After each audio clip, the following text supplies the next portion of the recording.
Assalamualaikum warahmatullahi wabarakatuh. Selamat sore Bapak Ibu dan teman-teman sekalian. Perkenalkan, nama saya Hairunisa Isnani Falah.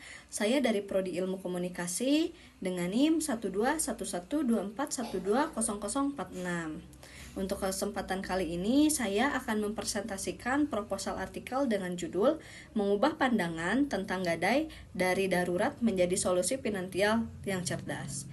Ide ini saya angkat karena saya ingin menunjukkan bagaimana strategi kreatif branding bisa mengubah persepsi publik terhadap layanan gadai yang selama ini dianggap negatif. Kita masuk latar belakang. Selama ini masyarakat melihat gadai sebagai hal yang darurat. Orang baru datang ke pegadaian kalau sedang terdesak.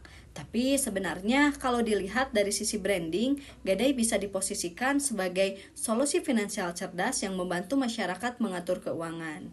Melalui kreatif branding, PT Indo Gadai Jaya bisa memperkenalkan makna baru dari kata gadai, yaitu bukan tanda krisis tapi tanda perencanaan.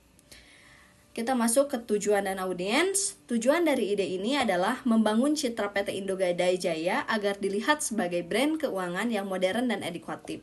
Tujuan spesifiknya meningkatkan brand image sebesar 30%, membangun presensi positif di kalangan anak muda. Target audiens saya adalah generasi muda, terutama dari Gen Z dan milenial yang aktif di media sosial dan suka belajar hal-hal keuangan secara ringan. Lalu kita masuk ke ide utama. Sudut pandang unik adalah mengubah cara pandang publik tentang gadai. Dalam artikel ini, saya ingin menunjukkan bahwa gadai bisa menjadi bagaimana dari gaya hidup keuangan yang cerdas. Jenis artikelnya adalah inspirasi dan edukatif.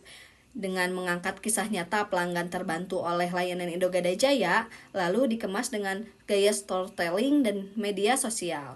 Saya akan lanjutkan ke kerangka tulisan. Kerangka artikelnya sederhana. Dari pendahuluan saya bahas tentang citra negatif gadai. Di bagian isi saya menjelaskan strategi storytelling di digital dan kampanye media sosial dengan hashtag gadai cerdas. Di penutup saya simpulkan branding yang baik itu bukan tentang menjual tapi tentang mengubah cara pandang publik. Kita masuk ke slide 6 yaitu dampak atau KPI.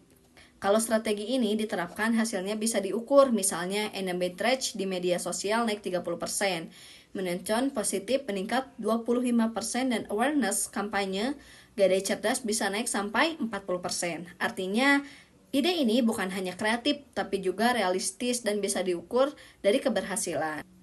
Kita masuk ke penutup. Sebagai penutup, saya ingin menegaskan bahwa kreatif branding bukan hanya soal promosi besar-besaran, tapi tentang memberi makna baru pada produk atau layanan lewat kampanye, mengubah pandangan tentang gadai dari darurat menjadi solusi finansial cerdas. PT Indo Gadai Jaya bisa tampil sebagai brand lokal yang modern, peduli dan percaya masyarakat.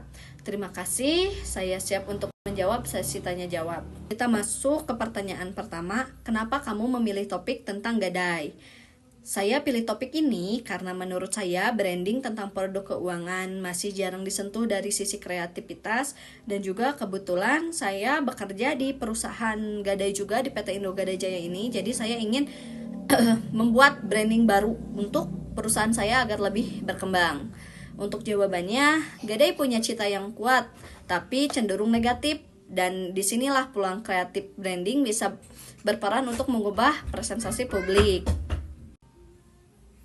Kita lanjut ke pertanyaan kedua, apa yang membuat ide kamu berbeda dari kampanye branding biasa? Untuk jawabannya, kalau kampanye biasa fokus ke promosi produk, ide saya fokus pada reframing, mengubah makna di benak publik. Saya tidak hanya menjual jasa gadai, tapi menjual makna baru bahwa gadai itu solusi finansial yang cerdas. Kita masuk lagi ke pertanyaan yang ketiga, kenapa kamu memilih strategi storytelling digital? Karena storytelling adalah cara paling efektif untuk membangun hubungan emosional dengan audiens. Generasi muda lebih percaya pada cerita nyata dan dinilai sosial dibandingkan iklan formal. Jadi, storytelling membuat pesanan brand lebih mudah diterima. Mungkin untuk sesi tanya jawabnya kita cukupkan. Mohon maaf apabila ada jawaban dari saya yang kurang memuaskan untuk para teman-teman. Kita masuk ke penutup. Melalui creative branding, sebuah merek bisa mengubah cara orang berpikir dari yang awalnya gadai itu darurat menjadi gadai itu langkah cerdas, dan disitulah kekuatan branding yang sesungguhnya. Terima kasih, sekian yang bisa saya sampaikan. Assalamualaikum warahmatullahi wabarakatuh.